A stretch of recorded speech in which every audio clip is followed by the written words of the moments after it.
this tweet right here. Where was it? Where was it? By the way, this is hilarious. Brian Windhorst signed autographed card. I want it. I want it on that. I want it. Who's the better player for you right now? Giannis wins. I don't have a problem with that. By the way, I don't have a problem. Okay, with Giannis, people thinking Giannis is better than Luka. I genuinely don't have any problem with it. Okay. I don't. I think it's fine. All over this thread is Celtics fans crying like little babies. Just crying. At first I was disgusted. At first I was disgusted. If you go into the quotes, it's all Celtics fans mad about this. Celtics fans, what is your deal? Why are you guys so annoying? I don't understand. You guys won. You won. What is the hatred towards Luka still? You guys won. It's over. You know what's funny is it actually, if we were just talking pure propaganda, it would actually be in your benefit if you guys hyped up Luka and were like, hey guys, Luka's actually like really good. What the Celtics did to him is like pretty impressive. Instead, they're just crying endlessly crying. And they always somehow, for some reason, flood my tweets anytime I talk about Luka.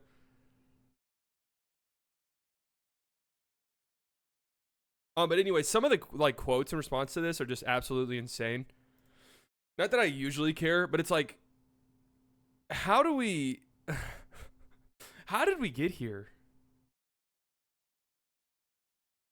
In what world is Luka being able to shoot threes more impactful than the defensive impact Giannis gives you? So let me start here. All right, let me just start here. And yes, I'm coming from a place of, Luka being my favorite player, Luka being the best player on my favorite team. So yes, obviously there's some slightly bias there.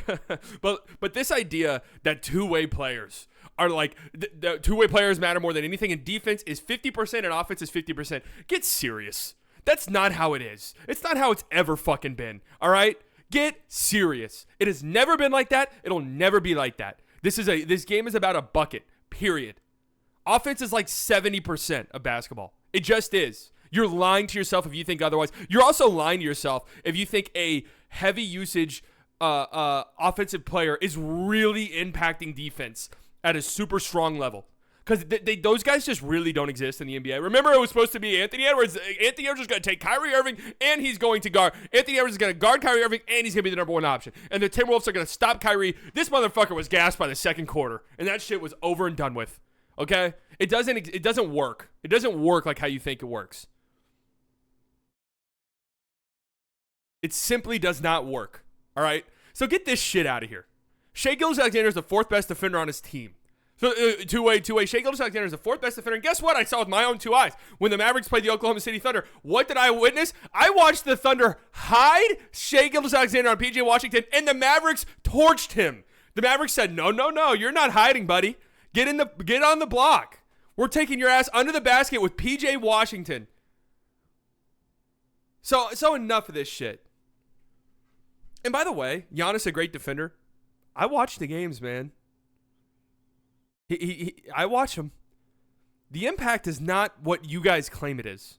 It just isn't. I watch them.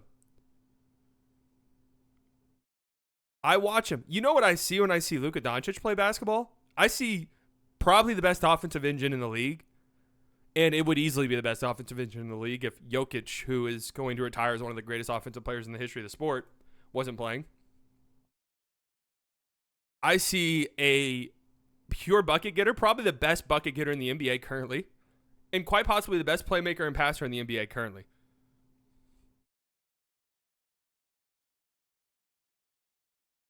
You're like, what are we talking about? How did Luka average a 34 points, 9 rebounds, 9 assists, damn near a 34-point triple-double on a team that won 50 games despite their slew of injuries, make an NBA Finals run as the lower seed in every single series, going up against the number 1 seed in the Western Conference? Everyone's darling. We love the Thunder. We love Shai Gilgeous-Alexander, second in MVP voting. We love you, Chet Holmgren. We love you, J-Dub. Woof, woof, woof, woof. We love the Thunder. Beat them. Timberwolves. Oh, the Nuggets-Timberwolves series is basically the finals. Remember everyone was saying that? The Timberwolves-Nuggets series is the finals. The Timberwolves just beat the Nuggets in a game 7. Rudy Gobert hit a fucking fadeaway jumper. Dude, like, they're unbeatable. That was the NBA Finals right there. Luka stared that team in the face, slapped them, laughed at them, and then dog walked them in embarrassing fashion. I mean, that was an evisceration, folks. And I will not let people forget it. Luka with one leg, basically. Because also, too, I'm not going to, the Luka injured gimmick. He was hurt. You just exposed yourself. You just exposed yourself for not watching during the regular season. That's all you just did. You thought you made a funny point. You think he was hurt? Yes, because I watch. And you just exposed yourself. Congratulations. You just made yourself look like a dumbass. Good job. Good work. Congrats. Luka with basically one knee dog walked what was supposed to be the best defense since the Pistons. One of the best defenses ever. Remember, Nuggets Timberwolves was the finals. Dog walked them.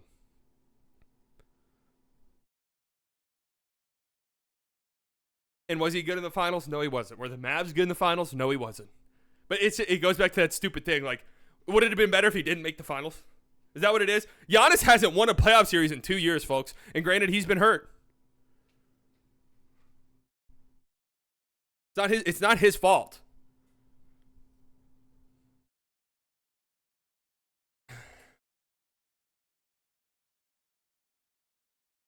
This just proves me likability argument. After that finals performance, Buddy's got Luka ahead of Giannis. This is strictly based off likability. Luka is not better than a guy coming off of 30 points per game and 60% field goal. But mind you, Luka just averaged 34, 9, and 9. Like, mind you that. Mind you that Luka averaged 34, 9, and 9. Like, people who get worked up about shit like this, who can't even process that people think Luka is not only the best player in the league, but obviously if they think Luka's the best player in the league, they think he's better than Giannis. They think he's better than Jokic.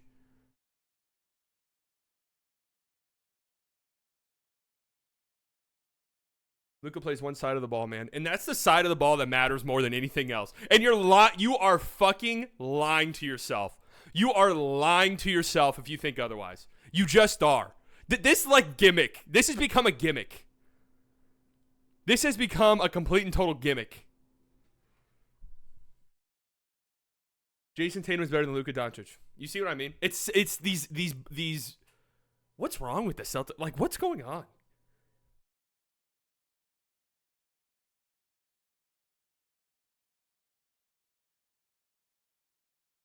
This is my stance. I think it's Luka, but I'm not going to go crazy on you if you think it's Giannis. The way that people think it's absurd to even suggest this. Replace Luka with Giannis on Dallas in the finals last year, and they beat the Celtics by 6. You want to know something? They don't make the NBA finals. They do not make the NBA finals. I don't even know if they make it out of the play-in tournament. Truth be told, I don't think they survive in the regular season. During the stretches where Luka had to put an entire fucking team on his back and average like a 40-point triple-double over the course of 2 months. Sorry. It doesn't work like that.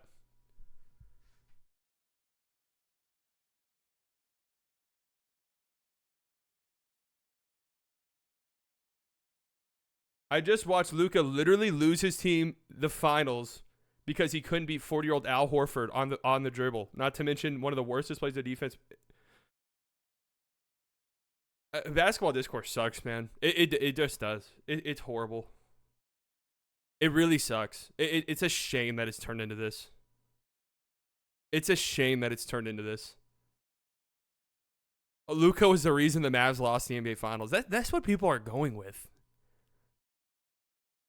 What?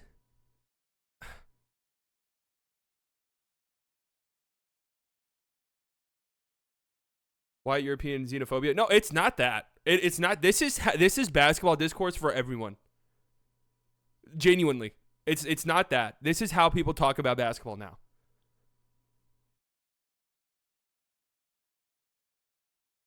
Literally have seen my team play Giannis multiple times on Luka in a finals, and Luka was an insanely easier task to guard. Like, he ain't even pressured the defense at all.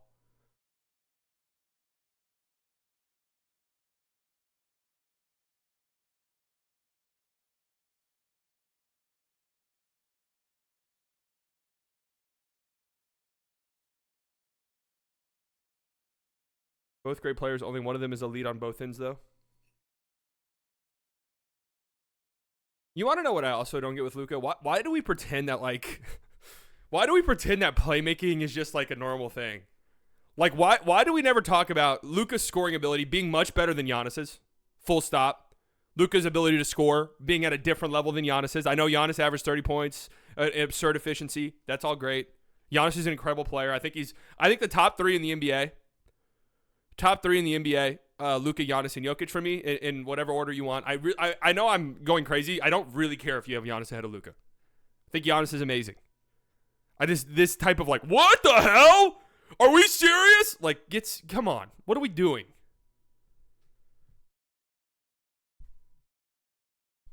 The scoring thing is tricky because the volume and output is similar to Luka. Luka just has more way to score. Yes, Luka, if you want to get a bucket, nobody's picking Giannis over Luka. Period. Slightly like my tweet? No.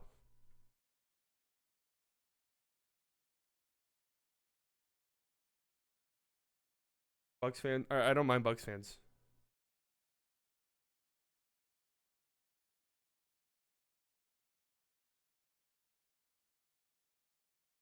But Luka, like, why do people like either pretend or try to forget that Luka is the playmaker that he is?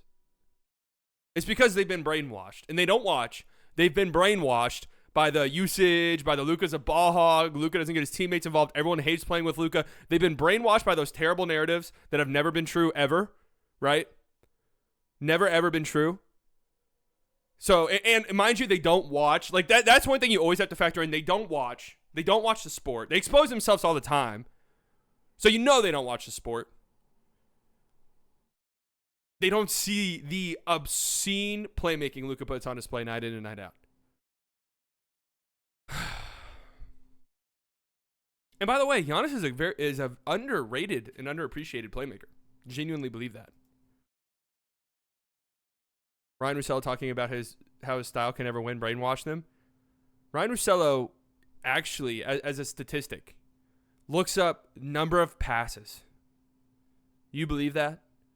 Ryan Russillo goes on his podcast, and it's hilarious. Every time he brings it up, he realizes how fucking stupid it is. Because he's like, well, I look at the numbers, and the Mavericks and Knicks and Clippers are all bottom 30 in passing, but they have a great offense. So maybe it's just a stupid thing. Yes, it's stupid. Yes, you thank you. Yes, it is stupid.